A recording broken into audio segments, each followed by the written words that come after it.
Assalamualaikum warahmatullahi wabarakatuh. Kembali lagi di channel Berita Mistis. Untuk kisah kali ini saya akan membawakan sebuah cerita yang diambil dari KBM, dari tulisannya Puji Kejora. Sebuah kisah yang berjudul Lemari Rahasia Milik Ibu. Sebelum kita lanjut ke ceritanya, tekan dulu tombol like video ini dan jangan lupa tekan juga tombol subscribe channel ini. Nyalakan juga lonceng notifikasinya agar tidak ketinggalan cerita-cerita lainnya dari channel ini. Buat teman-teman yang pengen belanja-belanja, nanti silahkan saja klik etalase yang ada di pojok kiri bawah, atau teman-teman bisa kunjungi link pembelian yang ada di kolom deskripsi. Dan seperti apa untuk kisah kali ini, langsung saja kita masuk ke ceritanya.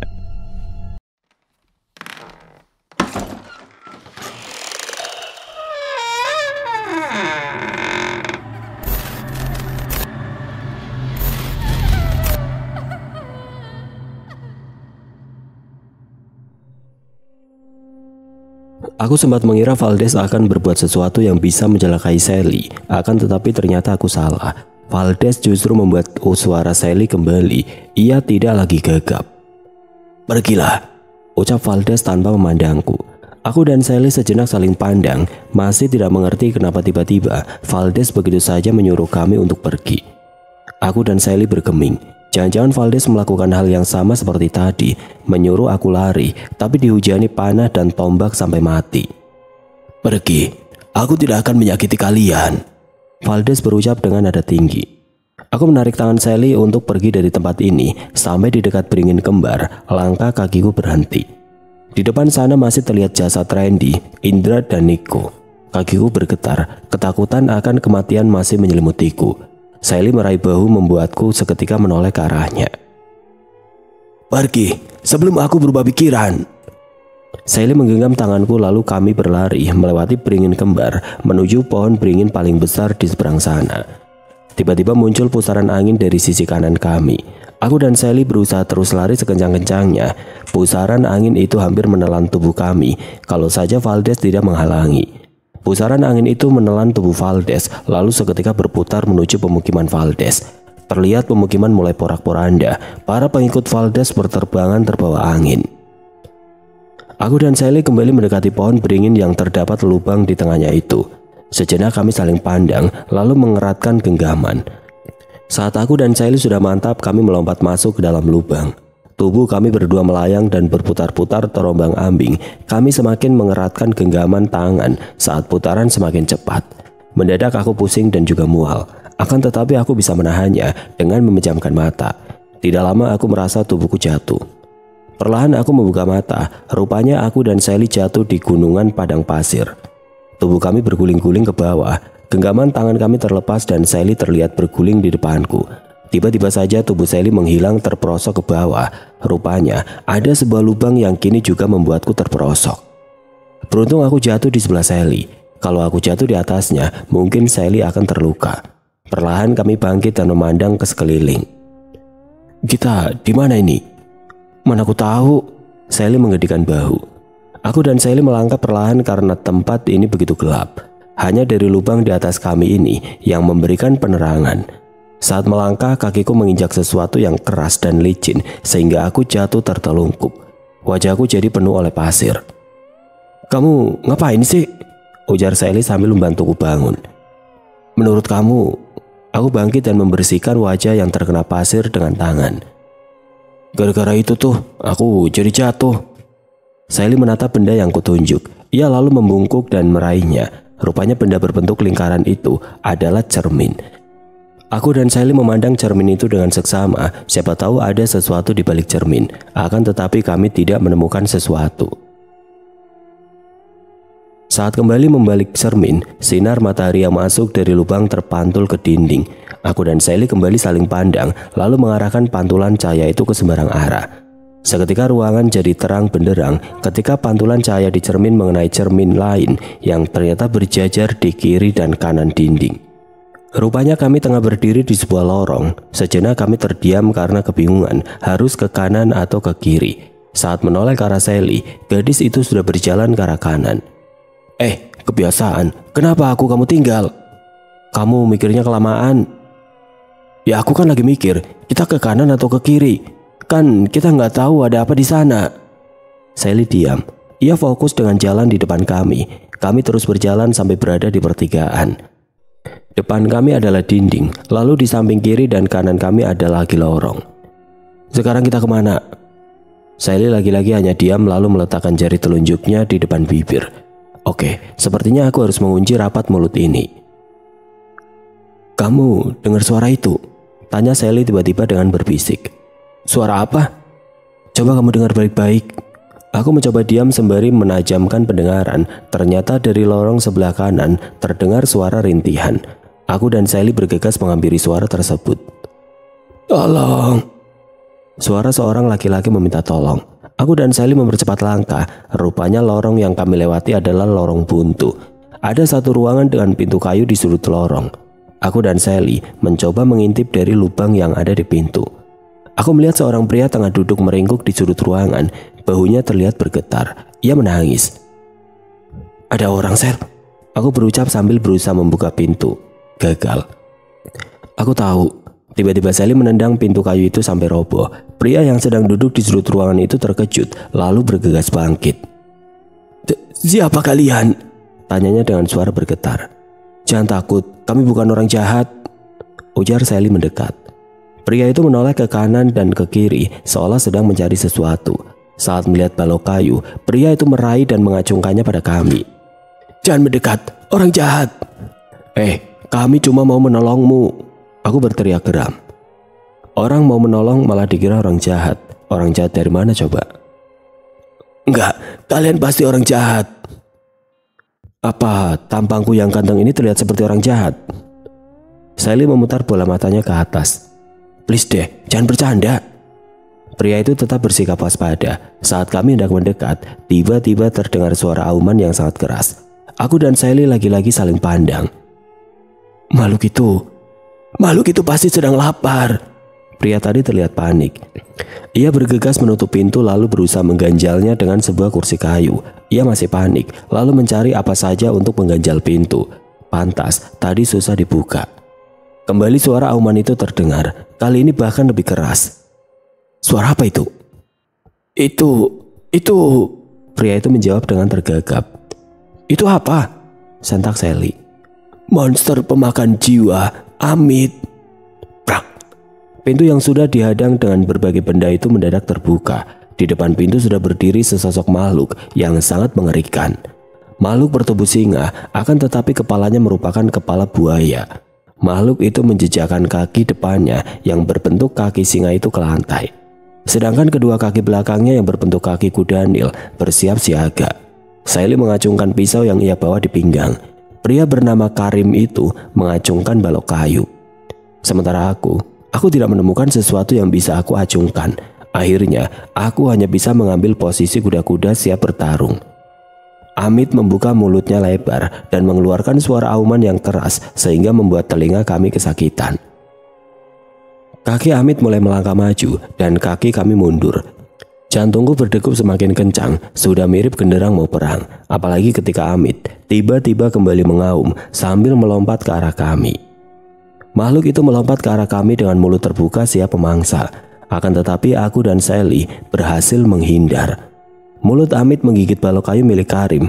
Pria itu terbawa naik saat Amit mendongak hendak menelan kayu. Aku melompat ke arah Karim dan menarik tubuhnya sampai jatuh ke tanah. Makhluk buaya itu kembali membuka mulutnya dan menyerang kami. Kali ini ia mengincar Sally. Dengan cepat Sally melompat. Kaki kirinya bertumpu ke dinding, lalu kaki kanannya melompat ke kepala Amit, si makhluk buaya. Makhluk itu menggeleng cepat, berusaha menjatuhkan Sally dari kepalanya. Akan tetapi gadis tangguh itu berhasil bertahan dengan menancapkan pisau ke kepala Amit. Darah berwarna hijau itu memercik ke wajah Sally. Amit terus menggeleng. Aku rasa ia kesakitan. Saking kerasnya menggeleng, kepala buaya itu terantuk dinding hingga dinding itu hancur. Tubuhnya ambruk. Sally menarik pisau yang tertancap di kepala Amit.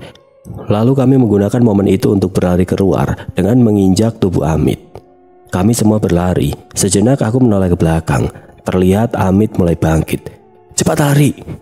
Kami semua berlari tunggang langgang. Karim sampai jatuh berkali-kali dan aku harus membantunya untuk bangkit lagi. Saat pelarian itu aku melihat ruangan terbuka di mana terdapat batu bermata merah yang aku cari. Tepat di depan kami, batu permata merah terpampang indah. Aku langsung berlari hendak meraih batu permata tersebut. Akan tetapi belum sampai ke sana, Sally menarik tanganku. Seketika aku berhenti melangkah. "Kamu jangan gegabah, Peter," ujar Sally memperingatkan. "Kamu gak lihat batu permata merah itu ada di depan sana?" "Aku lihat, tapi apa kamu gak merasa aneh?" "Aneh gimana sih? Gak usah mengada-ngada." Sally mencubit lenganku. "Kamu ini pikun atau gimana sih?" "Maksudnya?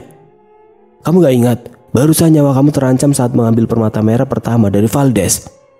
Benar saja, batu permata pertama saja mempertaruhkan nyawa. Dan baru saja kita dikejar makhluk aneh. "Udahlah Sel, aku harus segera mendapatkan batu permata itu. Lebih cepat, lebih baik." Aku bersikeras mendekati batu permata itu, lalu mengambilnya begitu saja. Benar kan, tidak terjadi apa-apa. Aku tersenyum ke arah Sally yang berdiri mematung, memandang ke arahku. Karim juga sama, ia terpaku sembari melotot ke arahku. "Lari!" teriaknya tiba-tiba. Aku segera menoleh ke belakang karena aku yakin Karim bukan takut padaku. Hampir saja jantungku lepas saat melihat makhluk besar di depanku. Makhluk berwujud singa dengan kepala burung elang. Makhluk itu juga memiliki sayap yang ia kepakan. Terkejut, aku justru melempar batu permata merah itu ke arah makhluk berkepala elang itu. Aku berlari ke arah Sally, meraih tangan gadis itu, lalu mengajaknya berlari ke arah Karim yang sudah berlari lebih dulu. Baru setengah pelarian terlihat Karim di kejauhan sana. Ia berlari kembali ke arah kami. "Lari!" Rupanya ada makhluk buaya yang tadi sedang berlari ke arah kami. Sial, kenapa aku bisa lupa kalau arah sana ada Amit? Kami memutar arah lalu kembali berlari. Sayangnya, kini di depan kami sudah berdiri gagah makhluk berkepala elang itu. Seketika kami menghentikan langkah. Karim yang berlari di depan kami tidak bisa berhenti mendadak. Ia sampai terjatuh lalu bergegas mundur dengan posisi tengkurap. Aku dan Sally berdiri saling memunggungi. Sally bersikap waspada dengan pisaunya dan aku dengan kedua tanganku saja. Sementara Karim, ia gemeteran sampai tidak mau bangun. "Bagaimana ini, Sel?" "Harusnya aku yang tanya." Tiba-tiba Amit berjalan cepat mendekati kami. Saat bibirnya mulai terbuka, tiba-tiba makhluk berkepala elang itu mematuk mulut si buaya. Gerakan elang yang cepat membuat kami merunduk. Aku dan Sally merangkak menjauhi mereka. Melihat Karim yang pingsan, aku hanya bisa menyeret tubuhnya. Kedua makhluk itu saling bertarung. Mungkinkah mereka sedang memperebutkan kami? Aku dan Sally merangkak menjauhi mereka. Melihat Karim yang pingsan, aku hanya bisa menyeret tubuhnya. Kedua makhluk itu saling bertarung. Mungkinkah mereka sedang memperebutkan kami? Entah. Aku dan Sally serta Karim terus merangkak. Hingga ternyata kami kembali masuk ke ruangan tempat batu permata merah diletakkan. Tidak menyia-nyiakan kesempatan aku meraih batu permata merah yang tergeletak di tanah itu. Tiba-tiba tanah yang kami pijak bergetar hebat. Langit-langit mulai runtuh. Kedua makhluk yang tadi bertarung memandang ke arah kami. Aku menarik tangan Sally untuk mundur. Lalu tanpa disuruh, kami ikut mundur. Kedua makhluk itu tampak marah. Mereka lalu sama-sama mengeluarkan suara auman dan berlari ke arah kami. Saat mereka sudah dekat, tiba-tiba batu permata yang aku pegang memancarkan sinar merah yang menyilaukan. Aku, Sally, dan Karim menutup mata kami dengan lengan. Biar. Kami bertiga masuk ke dalam air yang dalam. Seketika kami berusaha untuk berenang keluar dari air. Ketika sampai di permukaan, kami baru sadar jika kami berada di dalam lautan luas. Sejauh mata memandang hanya terlihat lautan. Kita selamat, kita selamat!" teriak Karim. Selamat apanya? Jelas-jelas kita terombang-ambing di tengah lautan luas. Entah sampai kapan kita bisa menyentuh daratan. Dan di lautan ini, apa saja mungkin saja terjadi. Sally terlihat memutar tubuhnya yang ada di air. "Nggak ada daratan. Menurut kamu?" Sudah tahu nggak terlihat daratan, masih juga nanya. "Sekarang kita harus bagaimana?" Aku tidak tahu harus menjawab apa. Tanpa bicara aku mencoba berenang ke arah matahari tenggelam. Akan tetapi aku seolah tidak memiliki tenaga. Begitu juga Sally, ia terlihat mulai kepayahan. Berkali-kali tubuhnya timbul tenggelam. Aku kembali ke arah Sally dan membantunya untuk tetap berada di permukaan. Karim terlihat panik saat sadar tidak ada daratan yang terlihat. "Kami pasti mati, ya kita mati." "Tenanglah, tangisanmu itu nggak ada artinya. Kita akan mati, mati." Tiba-tiba air yang tadinya tenang mendadak bergelombang. Bukan hanya gelombang, tiba-tiba muncul pusaran air yang tidak jauh dari tubuh kami bertiga. Aku berusaha menjauhi pusaran air tersebut sembari menyeret tubuh Sally. Gadis itu terlihat sangat pucat. Saat genting seperti ini, dia malah pingsan. Karim tertinggal jauh di belakang kami. Aku menoleh untuk melihat keadaannya, akan tetapi pusaran air tersebut ternyata sudah hampir menelannya. Kami berusaha berenang menjauh. Tubuhnya juga timbul tenggelam. "Tolong!" Tubuhnya tenggelam lalu timbul lagi. "Tolong aku!" Semakin lama pusaran air itu semakin besar dan cepat. Tubuhku dan tubuh Sally mulai tidak bisa bergerak. Kami semakin terseret ke dalam pusaran. Karim sendiri sudah tidak terlihat sejak tadi. Sekarang kepalaku mendadak pusing. Aku mual. Pegangan tanganku terlepas dari Sally. Ia lebih dulu hilang. Perlahan tubuhku mulai masuk ke dalam pusaran air tersebut. Lalu gelap. Aku terbangun saat merasa ada yang mengguyurkan air ke tubuh. Seketika aku terbangun dan terbatuk-batuk karena tersedak. Seketika aku bangun dan duduk. Di depanku sudah berdiri seorang pria kekar dengan pakaian Jawa zaman dulu. Ia membawa tombak yang ia acungkan ke dada. "Bangun!" Sejenak aku memandang ke sekeliling. Terlihat Karim dan Sally terbaring tidak berdaya. "Ayo bangun!" Mau tidak mau aku bangun. Seorang pria berdiri gagah di depanku. Ia memerintahkan pria lain yang ada di belakang tubuhku agar menyeretku mengikutinya.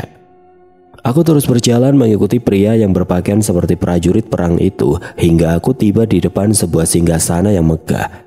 Singgasana berbentuk 5 kepala ular kobra dengan warna emas. "Berlutut," perintah pria yang membawa tombak di belakangku. Ujung tombak itu ia letakkan di bahuku. Tidak mau terjadi hal yang tidak diinginkan, aku segera berlutut. Tidak lama datang seorang wanita memakai kemben berwarna hijau dan jarik berwarna coklat. Ia juga memakai selendang yang warnanya senada dengan kemben yang ia pakai. Sebuah mahkota emas bertengger indah di kepalanya. Dengan anggunya, wanita itu duduk di singgasana. Ia menatapku. "Siapa kau anak muda? Kenapa kau bisa sampai ke sini?" "Saya Peter, dan saya tidak tahu kenapa saya bisa sampai ke sini. Seingat saya, tadi saya tersesat di pusaran air." "Pusaran air?" "Iya," aku mengangguk. "Pusaran air hanya terjadi jika ada penyusup yang berniat buruk pada kerajaanku." "Berniat buruk?" Aku bahkan tidak mengerti kenapa aku sampai ke sini. Bagaimana bisa aku memiliki niat buruk? "Maaf, tapi saya sama sekali tidak memiliki niat buruk apapun." Wanita itu tersenyum lalu bangkit dari duduknya. "Lalu, mana mungkin kau bisa tiba-tiba sampai ke sini?" Aku lalu menceritakan awal mula aku bisa sampai ke sini. Dari masuk melalui cermin, bertemu Valdes, dan dikejar makhluk aneh hingga tiba-tiba terombang-ambing di lautan tanpa daratan. Wanita itu kini mendekat lalu berdiri di hadapanku. "Kau sudah sampai di sini. Silakan, kau minta apapun yang kau mau." "Tapi aku tidak inginkan apapun. Aku hanya sedang mencari batu permata merah terakhir." "Batu permata merah?" Wanita itu membuka kedua tangannya di depanku, lalu tiba-tiba sebuah mahkota emas sudah ada di tangannya itu. "Apakah permata merah yang seperti ini?" "Iya." Tanganku terulur hendak menyentuhnya. Wanita itu kembali menutup tangannya dan mahkota itu menghilang. "Kalau kau mau permata itu, kau harus memenuhi syaratnya." "Apa syaratnya?" "Syaratnya adalah," wanita itu berjalan maju, "kau harus mau jadi rajaku." Aku memejamkan mata. Sial, kenapa sih mereka itu selalu mencari raja atau ratu dari kaum manusia? "Gimana? Kau setuju dengan syaratnya?" Aku terdiam dan tidak tahu harus menjawab apa. Di satu sisi aku membutuhkan permata itu, di sisi lain aku tidak mau menjadi penghuni alam gaib selamanya. "Kalau kau tidak mau, aku tidak masalah, tapi jangan salahkan aku kalau aku menjadikan kalian sebagai santapan untuk para prajurit dan pengawalku." Tiba-tiba seorang pengawal keluar dari lorong sembari menyeret seorang pria bertubuh kurus dengan tangan kirinya, sementara tangan kanannya memegang sebilah pedang. "Lepaskan saya, lepaskan!" teriak pria kurus tersebut sambil terus memberontak. Si pengawal mengempaskan tubuh pria tidak berdaya itu tepat di bawah kaki si wanita berkemben hijau. Ampuni saya Nyi Sukma." Pria itu berlutut sambil menangkupkan kedua tangan. Wanita yang dipanggil Nyi Sukma itu membungkuk sambil meraih dagu pria kurus tersebut. Kau sudah melanggar janji, Burhan. Ampun, saya tidak akan mengulanginya lagi, Nyi. Saya janji, Nyi. Nyi Sukma kembali berdiri. Ia berjalan dengan anggun ke singgasana lalu duduk. Nyi, tolong jangan bunuh saya. Saya janji, lain kali saya akan memberikan tumbal tepat pada waktunya. Nyi Sukma hanya terdiam. Lalu tanpa aba-aba si pengawal kembali menyeret tubuh pria malang itu ke tepian jurang yang entah sejak kapan sudah ada di belakangku. Penasaran aku mendekat ke tepi jurang dan melihat banyak manusia di dasar jurang yang berteriak minta tolong. Tidak hanya laki-laki dan perempuan, tapi ada anak-anak juga. Tubuh mereka semua telanjang, kulitnya hitam karena terbakar, bahkan ada yang hanya tinggal tulang. Mereka semua meraung merintih dan berteriak meminta ampun. Saat mereka berteriak, datang ular-ular entah dari mana. Tubuh ular itu sangat besar dan panjang. Ular-ular itu melahap orang-orang yang sudah tersiksa tersebut dengan rakus. Ada ketakutan yang menyelusup dalam jiwaku. Mereka adalah para pelaku pesugihan dan juga tumbal yang mereka berikan padaku. Aku menoleh ke arah Nyi Sukma yang terus menyunggingkan senyuman. Sementara pria kurus itu masih menangis meminta ampun. Tolong jangan lakukan ini. Ampuni saya, Nyi Ratu. Ampun. Bukannya terenyuh, pengawal berbadan tegap itu justru menendang tubuh Ringki Burhan hingga jatuh ke dalam jurang. Seketika tubuh Burhan jatuh ke dasar jurang yang apinya terus berkobar. Dalam sekejap tubuh kurus itu terbakar. Suara lengkingan kesakitan seketika menggema di seluruh ruangan. Kau lihat, itulah balasan yang setimpal untuk mereka. Lalu apa hubungannya denganku? Sama seperti mereka, jika kau menolak menjadi rajaku. Sekarang aku harus bagaimana? Kalau aku menolak, nyawaku dan nyawa Sally serta Karim akan terancam. Harusnya kau tidak perlu menolak. Jika kau jadi rajaku, kehidupanmu akan terjamin. Harta, tahta dan wanita akan ada dalam genggamanmu dalam sekejap. Nyi Ratu turun lagi dari singgasana. Kini ia ada di hadapanku. Bagaimana, Peter? Melihatku hanya diam, Nyi Ratu memerintahkan salah satu pengawalnya untuk membawa Sally dan Karim ke hadapannya. Mau apa Nyi Ratu menyuruh pengawalnya membawa Sally dan Karim? Sally dan Karim tampak keluar dari lorong dengan tangan terikat ke belakang. Sedangkan ada dua pengawal yang mengacungkan tombak di belakang mereka. Kami semua saling pandang sejenak sebelum akhirnya mereka dipaksa untuk berlutut. Peter, tolong! Teriak Karim. Diam! Salah seorang pengawal memukul tengkuk Karim hingga pria itu pingsan. Nyi Ratu berjalan memutari tubuh Sally dan Karim perlahan. Saat di depan Sally, wanita berpakaian serba hijau itu menangkup wajah Sally dengan tangan kanannya. Aku janji akan melepaskan mereka jika kau mau menerima tawaranku.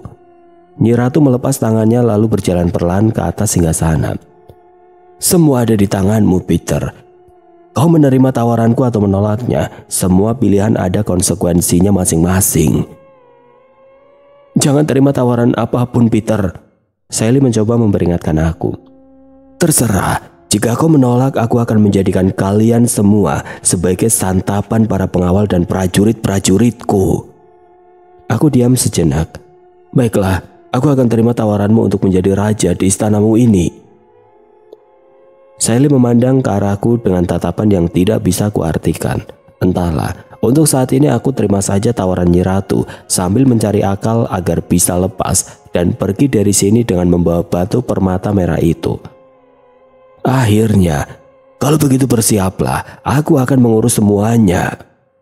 Tapi ada satu lagi yang aku minta darimu. Apa? Katakan saja, Peter. Aku mau mereka dibebaskan sekarang. Nyi Ratu sejenak terdiam, lalu mengangguk perlahan. Baiklah, akan aku kabulkan permintaanmu. Seorang gadis belia muncul dari lorong. Ia memakai kemben dan juga jarik dengan warna coklat. Mari tuan, saya antar ke kamar. Ia berucap sambil terus menunduk. Aku berjalan mengikuti langkah gadis itu. Sementara Sally dan Karim masih berada di depan singgasana dengan tangan terikat. Aku mengikuti wanita yang aku yakin adalah seorang dayang. Kami masuk ke sebuah lorong yang keseluruhan dindingnya terbuat dari emas. Aku lihat hanya ada satu lorong saja sejak tadi, dan aku yakin tempat kami disekap tadi berada di lorong yang sama. Mataku terus memindai sisi demi sisi lorong, mencari celah agar aku bisa melarikan diri. Di sisi kiri lorong ada 2 pintu terbuat dari emas. Dari pintunya saja, aku yakin ini pasti kamar si ratu itu. Di depan masing-masing pintu ada 2 penjaga yang berjaga. "Maaf Tuan, kamar Anda di sini," ucap dayang itu sambil terus menunduk. Aku mengangkat tangan mengisyaratkan agar dia diam, lalu aku berjalan sendiri ke depan. Di kanan lorong sama sekali tidak ada pintu. Hanya ada lubang-lubang yang lebarnya mungkin setengah meter. Sudut mataku menangkap ada 1 pintu dari kayu yang terletak di ujung lorong.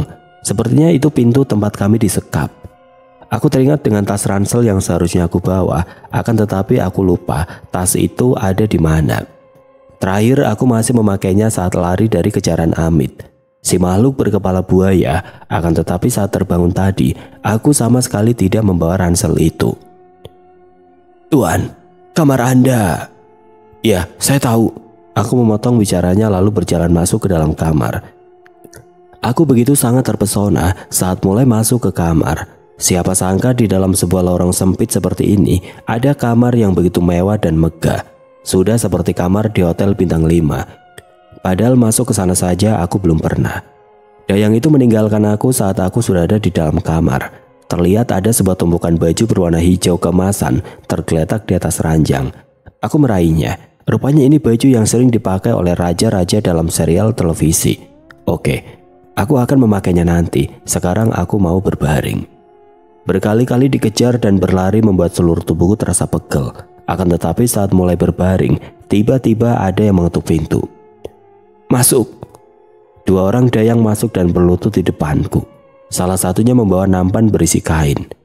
"Mari Tuhan, kami akan membersihkan tubuh Tuhan." Seketika mataku melotot. Mereka mau membersihkan tubuhku. "Gak perlu, aku bisa melakukannya sendiri." "Maafkan kami Tuhan, Gusti Ratu sudah memerintahkan kami." Aku meraih kain yang ada di atas nampan.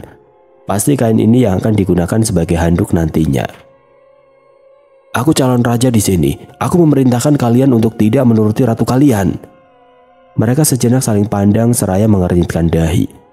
"Maaf, kami tidak bisa melakukannya." Mereka bangkit lalu memaksa untuk membuka pakaianku. Ini penghinaan. Aku sudah besar, masa ia mau dimandiin? Aku segera berlari menghindari mereka, tapi mereka terus mengejar. Terjadi kejar-kejaran di antara kami. Aku lari ke kiri, mereka mengikuti. Lari ke kanan, mereka mengikuti ke kanan. Lari muter-muter ranjang, mereka ikut-ikutan. Lemes aku pun duduk di ranjang menyaksikan mereka yang masih muter-muter sendiri. Tidak lama mereka ikut lemes lalu duduk di lantai. "Ayolah Tuhan, jangan buat kami dihukum oleh Gusti Ratu." Salah satu dari mereka meminta dengan wajah sangat memelas. "Begini saja, saya mandi, kalian tunggu di sini, gimana?" Sejenak mereka saling pandang, sepertinya mereka masih kurang setuju. Aku segera berjalan ke pintu lalu menutup pintu itu rapat-rapat dan mengganjalnya dengan meja. "Nah, kalau begini, ratumu gak akan bisa masuk kan?" Mereka menggeleng. Aku lalu membuka pintu kamar mandi dan memastikan kedua dayang itu menunggu di luar kamar mandi. Sejenak aku terdiam melihat kamar mandi mewah ini. Tidak ada bathtub, tapi hanya ada kolam besar yang sudah penuh dengan air dan bunga-bungaan. Aku segera melepas seluruh pakaianku, rasanya badanku sudah lengket sekali. Gak apa-apa kali ya, sejenak memanjakan diri. Perlahan aku memasukkan kaki kanan, baru kemudian kaki kiri. Seketika rasa air yang dingin dan sejuk terasa di kaki.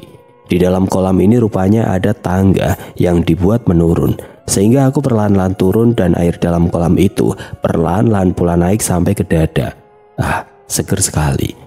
Air bunga ini beraroma sangat wangi. Aku membasuh muka dengan air tersebut dan merasakan kesegaran yang tiada tara di tubuhku. Tidak lama setelah membersihkan seluruh tubuh, aku bergegas memakai kain yang dayang tadi bawa dan melilitkannya di pinggang lalu keluar.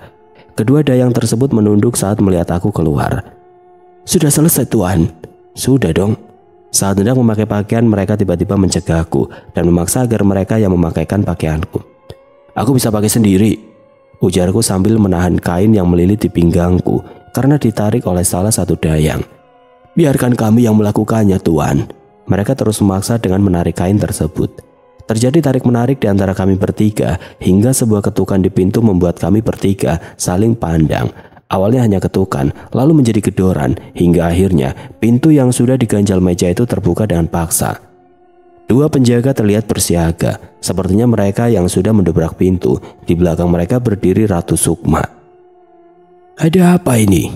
Sepertinya ia sedang marah karena matanya terlihat memerah. Kedua dayang yang tadi mencoba membuka kain seketika melepas kain yang masih mereka pegang. "Maafkan kami Gusti Ratu." Mereka berdua bersujud ketakutan. "Mereka nggak salah, aku yang nggak mau dilayani." Sejenak Ratu Sukma memandangku yang berdiri di dekat ranjang, lalu memandang kedua dayang itu bergantian. "Kalian semua boleh keluar." Seketika kedua dayang itu berjalan keluar, diikuti kedua penjaga yang tadi mendobrak pintu. "Seharusnya kau tidak perlu menolak untuk dilayani," ia berkata sambil duduk di tepi ranjang. Tangannya mengelus baju berwarna hijau kemasan itu dengan lembut. "Kau sebentar lagi akan jadi raja. Kau harus bisa membiasakan diri." Aku hanya bisa mengangguk. Bertelanjang dada di depan seorang perempuan membuat tubuhku menggigil kedinginan. Ratu Sukma sepertinya melihat aku menggigil. Ia meraih pakaian di atas ranjang dan memakaikannya di pundakku. "Berpakaianlah.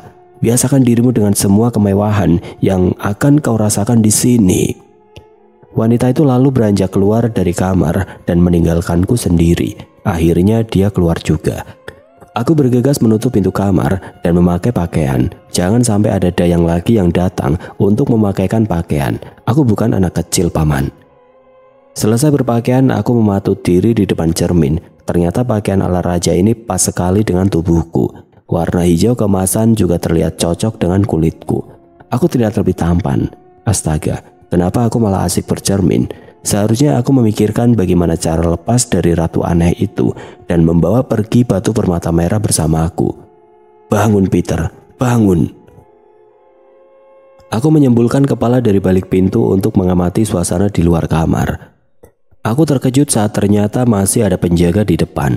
Mereka berdua menoleh ke arahku bersamaan lalu menunduk. "Ada yang Anda butuhkan, Tuan?" tanya salah satunya. "Tidak ada." Cepat-cepat aku tutup pintu dan kembali berjalan cepat ke ranjang. Sepertinya aku harus mencari alasan untuk bisa keluar dari kamar ini. Aku kembali berjalan ke pintu, sejenak menghela nafas lalu membukanya. Kedua penjaga yang memegang tombak itu kembali menunduk saat melihatku. "Apa yang Anda butuhkan, Tuhan?" "Aku mau jalan-jalan sebentar." "Baik, Tuhan." Aku melenggang tanpa menghiraukan mereka. Rupanya mereka mengikutiku di belakang. "Kalian ngapain?" tanyaku sambil berhenti melangkah. "Kami diutus untuk menjaga Tuhan." "Saya bisa menjaga diri saya sendiri." "Maaf Tuhan, ini perintah ratu." Aku menghela nafas kasar. Kalau diikuti seperti ini, bagaimana bisa aku melarikan diri? Akhirnya aku memutuskan terus melangkah menuju ruangan berpintu kayu tempat Sally dan Karim disekap. "Buka pintunya," perintahku pada kedua penjaga yang berdiri di depan pintu kayu tersebut. "Tapi Tuhan." "Kalian melawan?" Mereka sejenak saling pandang lalu menggeleng. "Kalau begitu, cepat buka pintunya." Akhirnya mau tidak mau mereka membuka pintunya. Terlihat Sally dan Karim duduk di sudut. Mereka bangkit saat melihatku. "Peter?" Sally tiba-tiba memelukku. Sally memelukku. Tanganku sampai ke atas karena terkejut. Perlahan aku menurunkan tangan dan menyentuh bahu Sally. "Sally, diam. Aku sudah menemukan jalan keluar dari sini, tapi aku butuh bantuanmu." Lanjutnya masih dengan berbisik. "Tentu saja, aku juga ingin keluar dari sini."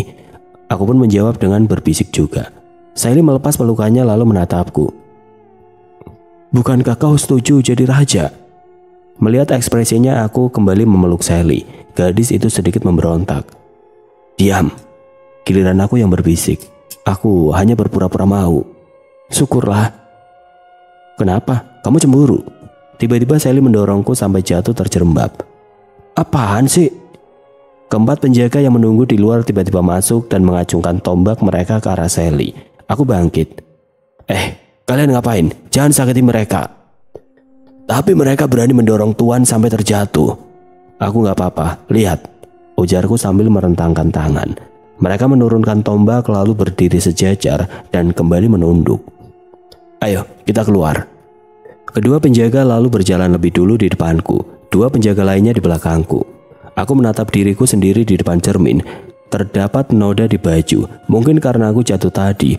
Dengan sedikit tepukan noda itu hilang. Akan tetapi ternyata ada sesuatu di dalam kantung baju. Apakah mungkin Sally yang memberikannya? Aku segera meraih sesuatu itu dan rupanya sebuah gulungan kertas kecil. Di dalam kertas tidak ada tulisan, hanya gambar garis yang aku yakin adalah sebuah denah. Pasti ini denah jalan keluar dari tempat ini. Aku mengamati denah itu. Sally menggambarkan jika jalan keluar ada di seberang singgasana. Bukankah di depan singgasana adalah jurang tempat manusia dan tumbal dijebloskan untuk makan para pengawal dan penjaga Ratu Sukma? Tok tok. Siapa? Permisi Tuan, hamba diperintah Gusti Ratu untuk mempersiapkan dan membawa Tuan ke depan. Aku meremas kertas pemberian Sally dan membuangnya ke bawah ranjang. Masuk. Dua dayang masuk membawa nampan di tangan mereka. Silakan Tuan, mengganti baju terlebih dahulu. Aku melepas baju hijau keemasan yang kupakai dan meraih baju merah menyala di atas nampan. Tanpa harus mandi lagi, aku segera memakainya. Di atas nampan satunya ada sebuah jarik coklat dan celana merah. Tanpa banyak bicara, aku langsung memakainya. Mari Tuan, Gusti Ratu sudah menunggu untuk upacara pernikahannya. Seketika aku melotot. Tanpa sadar aku melangkah mundur. Pernikahan? Mari Tuan. Kedua dayang itu kini berdiri di belakangku. Mereka mengiringi setiap langkah kakiku. Saat keluar kamar, kedua penjaga di depan kamar juga ikut mengiringi kami. Di depan singgasana sudah ramai oleh penjaga dan dayang yang duduk bersimpu. Lalu ada seseorang yang sudah pria tua berdiri di dekat ratu yang juga berdiri di depan singgasana. Mereka semua menoleh saat melihatku. Selamat datang Peter. Aku tersenyum sungkan sambil mendekat. Ratu Sukma bersama dengan si pria tua ikut mendekat. Sejenak pria tua itu terdiam, lalu tersenyum sambil menepuk pundak. Ternyata kau pintar memilih Sukma. Dia pantas sekali menjadi raja. Auranya bersinar terang. Pria tua itu berujar sambil terus tersenyum. Tentu Paman Bahula. Ratu Sukma semakin tersenyum lebar. Ayo, kita mulai ritualnya.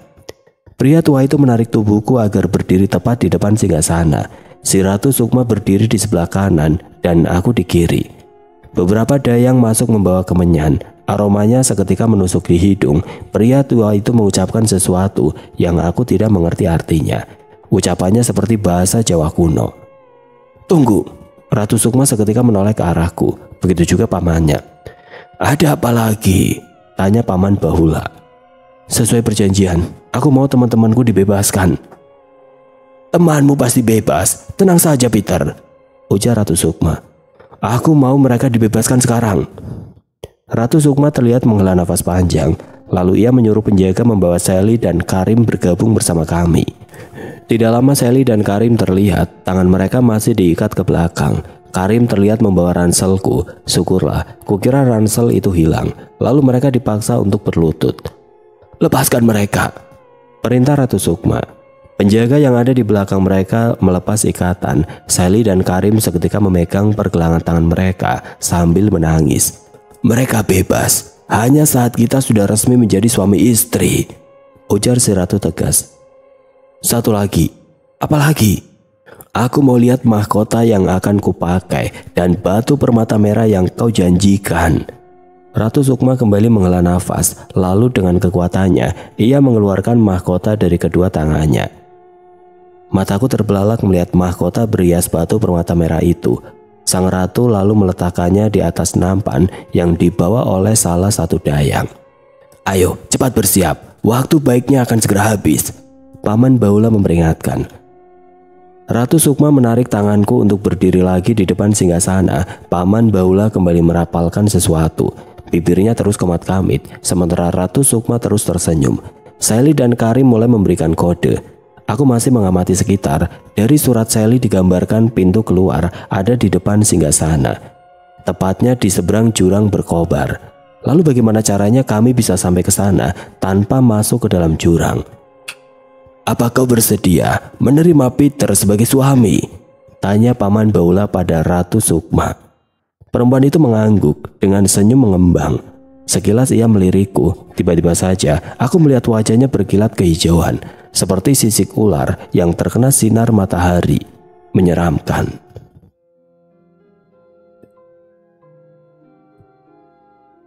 Oke teman-teman, sampai di sini dulu ceritanya. Nantikan kelanjutan kisah ini di video berikutnya. Agar tidak ketinggalan, klik tombol subscribe channel ini dan nyalakan lonceng notifikasinya. Wassalamualaikum warahmatullahi wabarakatuh.